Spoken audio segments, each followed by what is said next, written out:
Today we are making one of my favorite recipes from the blog of all time. It is the creamy cauliflower sauce. What's up everybody? It's Bjork. And Lindsay. We're from Pinch of Yum. For this recipe, we're going to use cauliflower, chicken or vegetable broth, milk, garlic, butter, and salt and pepper. So let's get started making this recipe today. We're gonna actually start by filling up 2 pots of water. You really only need 1 for the sauce, but I'm doing the second one for the pasta that I'm gonna put the sauce over. So I'm gonna fill this pot up with about maybe 3 cups water, 3 cups broth, and then we're gonna bring it to a boil so that we can cook the cauliflower in there. We've got this one in the middle, this nice big one, and then this one over here will be for our pasta. And we'll just let those get rolling while we cut up the cauliflower. So in order to do this, they really don't need to be that small of pieces because you're just gonna toss them in the boiling water and blend them all up. So I just usually take off the green leaves, and then I cut this stem part off, and then I just break up the pieces. Like I said, it doesn't really matter the size of your pieces. They don't need to be super uniform and they don't need to be super small because they're all just going in a pot of boiling water. But if you can get them about floret size, normal floret size, then they're gonna cook a lot faster. So now that I have my cauliflower all cut up and ready to go into these nice little florets over here, I have a little bit of time because the water still needs to come to a boil. I'm gonna cut up my garlic, which all we need to do for that is just cut up the garlic and saute it in a little bit of butter to remove that spicy raw garlic bite and get a really nice mellow flavor.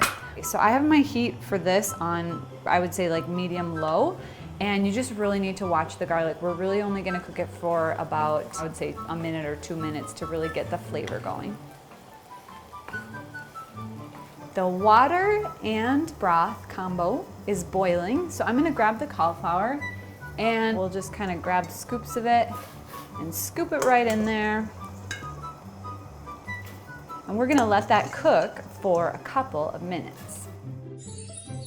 Never overboil the cauliflower.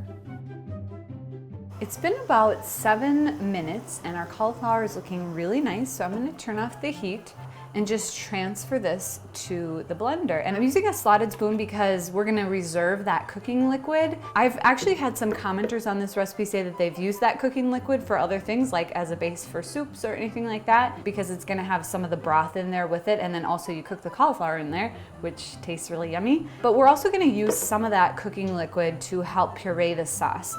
Right now I'm just transferring it in without the liquid, and we're gonna let it cool in there for a little bit so it's not so steaming hot.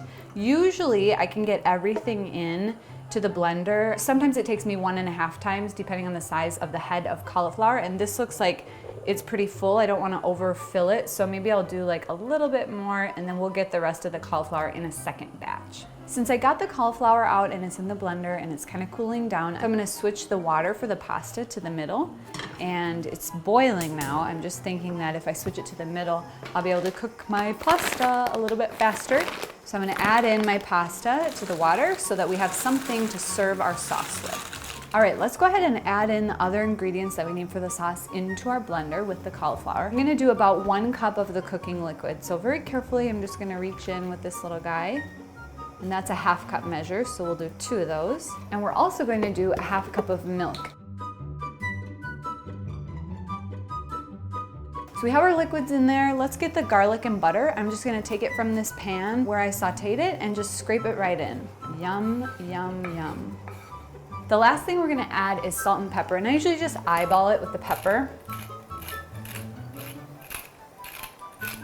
And with the salt, it's best to measure it, I find, because the saltiness is something you want to get just right. If you don't get enough salt, it's not going to taste very good. So I usually measure and I use table salt, and we're going to do 1 teaspoon of salt in there. One thing that people often say is that they like to add a little bit of Parmesan cheese. So I just cleaned out my Parmesan cheese container and we'll just put the rest of the parm in there. That's totally optional. Everything is in there, we're all ready to go. I'm using a BlendTec today, which is a super powerful blender that I love, and we will link to the BlendTec in the description below. I'm gonna use about a 3, there's like 10 speeds that you can choose from, so I'm going at kind of a lowish medium, but it's such a powerful blender that it should work just fine.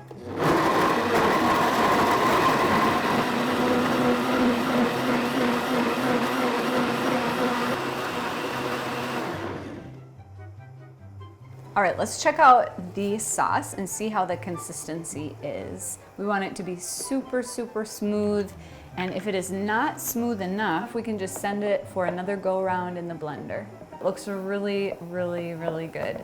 You can see the little flecks of pepper in there, which normally doesn't happen to me. So maybe I added a little more pepper than I usually do, which I'm very okay with. I'm just gonna give it a little taste.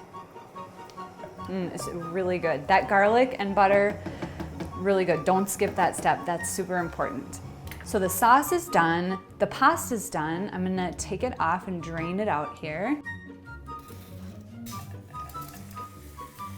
And now I'm gonna add in my creamy cauliflower sauce, which I'm so excited about. It's just like an Alfredo sauce, but without all of the bad stuff and with a lot of extra good stuff. Yum, it looks so good. Let's stir it up with the pasta and see how perfectly that goes together. That is a winning combo right there. What do you think, Seiji?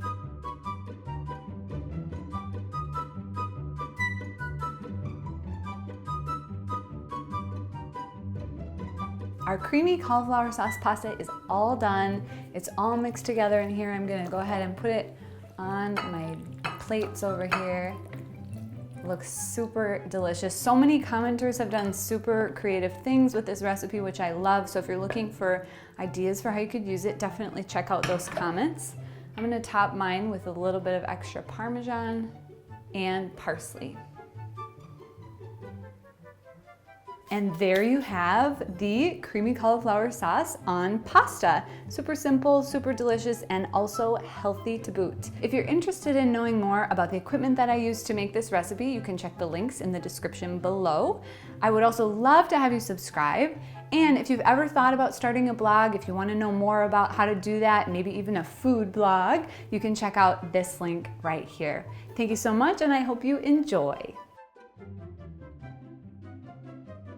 What's up, guys? Quick bonus tip here. So this is a great dish that we just made, but some people like to include some type of meat in their dish. So we have a little quick tip here called Add a Frank. In order to make this dish no longer a vegetarian dish and a meat dish, you just kind of sprinkle the franks on like this. And I would recommend the little stub parts to add these kind of like the star of a Christmas tree right on top. And that's how you make the creamy cauliflower sauce with the Add a Frank bonus tip. Hope you guys enjoy. Yum.